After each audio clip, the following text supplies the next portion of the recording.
नाम जाप का क्या महत्व है? जो भक्त जन प्रतिदिन एक माला यानी 108 मंत्र जाप भी नहीं कर पाते, उनके लिए सतगुरु देव जी ने बताया सहज उपाय। कैसे करे हर रोज मंत्र जाप, अवश्य जानिए। और जो आपको प्रथम मंत्र दिया जाता है वो इन कमलों से हमने बरी होना है, इनसे नो ड्यू सर्टिफिकेट प्राप्त करना है। तो इन प्लीज रिमेंबर कि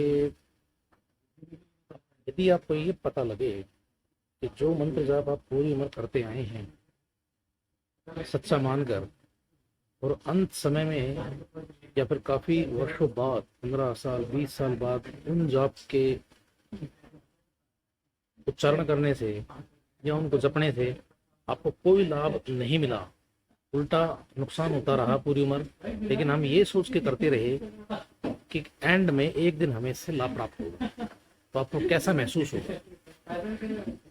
आपके पैरों तले जमीन खिसक जाएगी, दुखों की बिजली गिर जाएगी, या फिर इतना दुखी, इतना डिप्रेस्ड आप महसूस करेंगे कि हे भगवान, हमने जिस संत को या जिन मंत्रों को सही मानकर आजीवन किया, उसका जाप किया, और उससे हमें कोई राहत कोई लाभ नहीं मिला।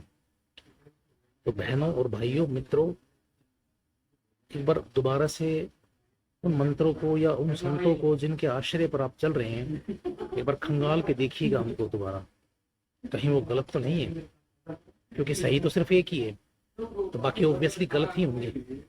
तो सही तो केवल संत रामपाल जी महाराज हैं, तो शास्त्रों के आधार पर भक्ति देते हैं।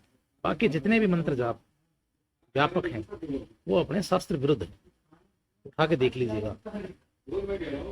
मंत्र के जाप जो दास ने आपको बताए हैं, एक दिन में 108 मंत्र, कोई घने नहीं होते, करके देखियो। तो कई भागों में कर ले, एक बार नहीं कर सके 10 कभी कर ले, 20 कभी कर ले, फिर 20 कर ले, यानी 3 भागों में कर ले, 4 में कर ले। लेकिन एक बार अभ्यास पड़ा फिर तो आप पढ़े ना जा, कई माला फेर दोगे, तो जितना करोगे उतना ही अच्छा है। नहीं, एक माला में आपका खूब काम चल जाएगा। और फिर ये सतनाम का जाप 2 अक्षर का, कई भ्रमित हो जाते हैं क्योंकि ज्ञान तो रहा नहीं हमें, छोटे मोटे 10 20 100 200 चेले बना रहा है, वो फिर उनको भ्रमित करने के लिए कह देता है कि पहले मंत्र में भी वही नाम है, सतनाम में भी वही मंत्र है, ये क्या मंत्र मेरे से यही मिलते हुए कर रहा है एक बकवाद। अरे भले आदमी, यदि तू ही ऐसा गुणी होता तो यहाँ आने की क्या जरूरत थी तुझे? अपन आत्माओं जैसे एक लड़की के पिता का नाम हरि सिंह और पति का नाम हरि सिंह, तो हरि सिंह उस नाम से नहीं, वो किसका मंत्र है?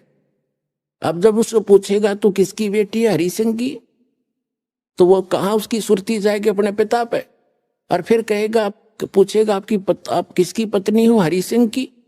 वो हरि सिंह कौन और वो हरि सिंह कौन? नाम एक है लेकिन वो व्यक्ति 2 हैं, और उनके गुण और उनके नाते में भी अंतर है। इसी प्रकार जो मंत्र आपको दिए जाते हैं, दास जो मंत्र दे उसने ब्लाइंड फेथ करके देखो, ये प्रमाणित है। सब महापुरुषों ने जिनको मोक्ष प्राप्त हुआ उन्होंने भी यही जाप किया, ये आपके रूबरू कई बार कर लिया, रह कर और भी करते रहेंगे आपको दृढ़ विश्वास कराने के लिए। तो इससे क्या हो गया कि उस सच्चिदानंद घन ब्रह्म परम अक्षर ब्रह्म के पाने का ओम तत्सत, ये 3 मंत्र के जाप का निर्देश है, नथिंग एल्स। निर्देश का अर्थ है डायरेक्शन, अग्रम मग्रम नहीं, विकल्प नहीं इसका, फिर कोई और मंत्र नहीं है। कबीर परमेश्वर जी की असीम रजा से पुण्यात्माओं, आप ये सत्यनारायण कथा सुनने के लिए उपस्थित हुए। अभी तक हमने जिन भी भगवानों को सत्यनारायण मान करके साधनाएं की, वो हमारी अबोधता थी, हमें ज्ञान ठीक से नहीं मिला था। हम श्री विष्णु जी को सत्यनारायण मानकर उनकी कथा सुना करते थे। सत्यनारायण का अर्थ है सत्य माने अविनाशी, नारायण माने यानी भगवान परमात्मा जो जल के ऊपर विराजमान होने वाला। नार माने जल, आयन माने उस पर आकर के विराजमान होने वाला, उसको नारायण कहते हैं। उस सत्य माने अविनाशी, नारायण माने परमात्मा, वो भगवान जो